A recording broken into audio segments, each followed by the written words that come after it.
you very much. It's a great pleasure to be with you in Baltimore, and we'll plan to do 3 cases today. The first one during this session on bifurcation, and this case will be a bifurcation, of course. The next case will be a valve, a percutaneous aortic valve implantation, and the last one will be a left main case. So let's start with the first case with Philippe Garot, Marie-Claude Morice, and everybody in the class lab. Dr. Farge as an aesthetist. And Marie-Stella as a nurse. And Thierry as nurses. So can we have the story of the patient? Welcome. Okay, so our first patient story is as follows. Next slide, please. It's a male of 74 years old. We had recently exertional angina. His risk factors are hypertension, diabetes, hyperlipidemia, and he had in 2000 mechanical aortic valve implantation that makes that he is on warfarin since that period. He's in sinusal rhythm. He has ischemia demonstrated in 2 territories, in anterior and inferior, and the lesion that explained so he has valve and no graft, and the lesion that you see there is the one that we will treat today, LAD bifurcation, LAD diagonal bifurcation lesion. He had also ischemia in inferior because of lesion on the right coronary, which was, let's say, diffusely diseased, but had 2 focal, very tight stenosis that were stented 2 weeks ago. Next.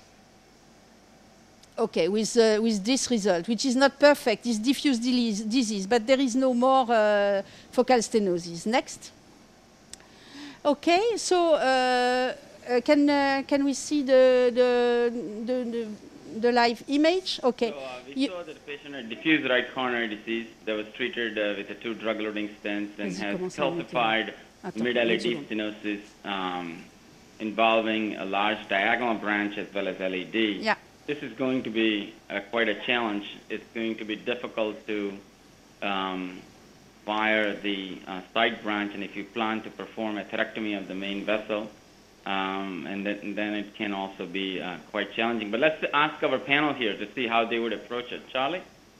In the meantime, while you are discussing, maybe we can show the 3D reconstruction that was done with the Pion system that you see there, which is for us helpful in calculating both orientation, ideal angle for wiring, length and diameter of the stents.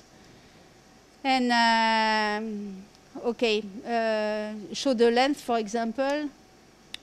Okay, you see it's very precise, it's very helpful. But I'm sorry I interrupt you. You can go on with the discussion, and we will put the why during that time. That'd be great. Okay, yeah, just a brief comment, Marie-Claude. This is Chuck Simonton. Hello. This is a really great case. Can you explain how the 3D reconstruction is done for the audience? Yes, we have to make 2 views. 2 views with more than 30 degrees of difference each, and then the 3D reconstruction is done automatically. Automatically, as you see there. We just did it just before. But what we see, the length of the lesion 11 millimeter, the diameter proximal 3.2, distal 2.6, and the side branch 2.5. Okay. So go live. Branch, huh? Go. Okay. So while we're watching, we'll discuss this a little bit. This is a true bifurcation lesion for sure. Involvement of the osteum of both branches, proximal to the bifurcation. And it looks like just on the initial angiograms you took, there's a fair amount of calcification running right along the sort of inferior surface of the vessel. Does it look calcified to you guys there?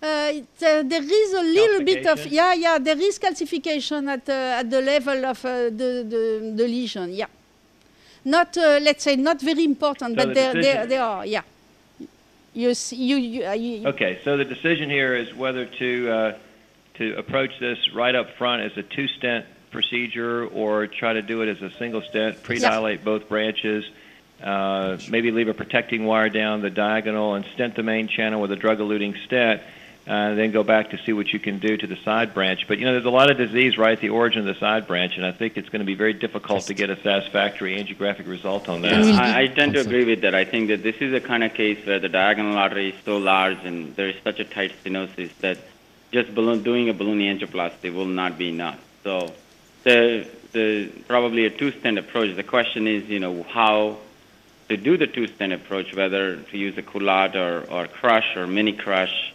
or simultaneous kiss. It appears that the LAD proximal to the lesion is a fairly large vessel, and perhaps a simultaneous kissing stent may not be a bad idea here either. But I just think that the extent of the disease is so much at that lesion that it might not have enough room to put in 2 simultaneous stents in a double barrel fashion to have an optimal expansion.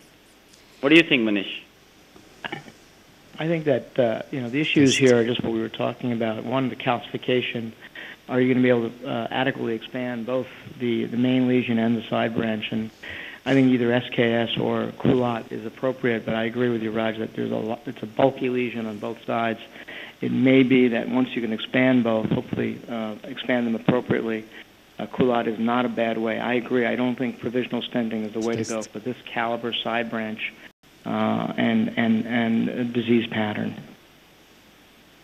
Ramon? Okay, so our strategy maybe let's say the side branch is not a small one. It's a 2.5, but it's not also a very big one, only 2.5. And what characteristic of the lesion is that it's very, very short on the side branch, and there is a lesion. Maybe we can you show again the image moving? Okay.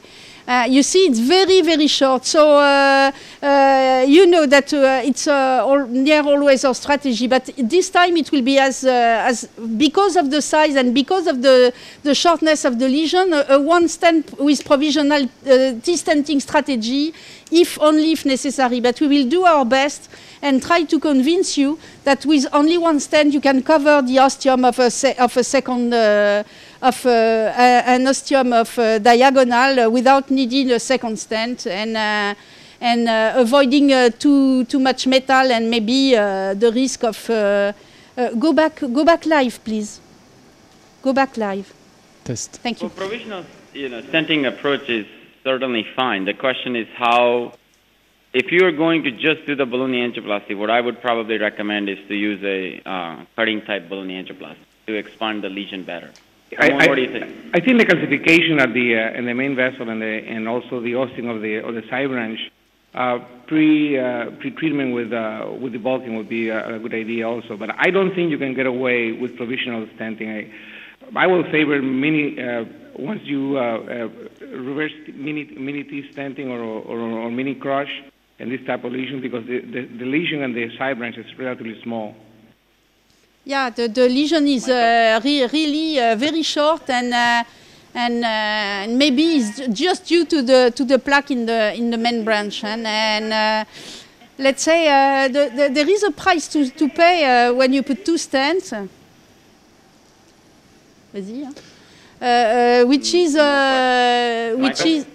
the higher risk of stent thrombosis. So what he's doing at the moment is pre-dilating the main branch. It's Philippe Garot, my partner, who is working with me. Microscopy. Mori, what do you do with this type of patients in terms of anticoagulation? Is this patient getting 2B3A inhibitor, or this is a patient on bivalirudin or heparin on Plavix? No, we are not with 2B3A. He was loaded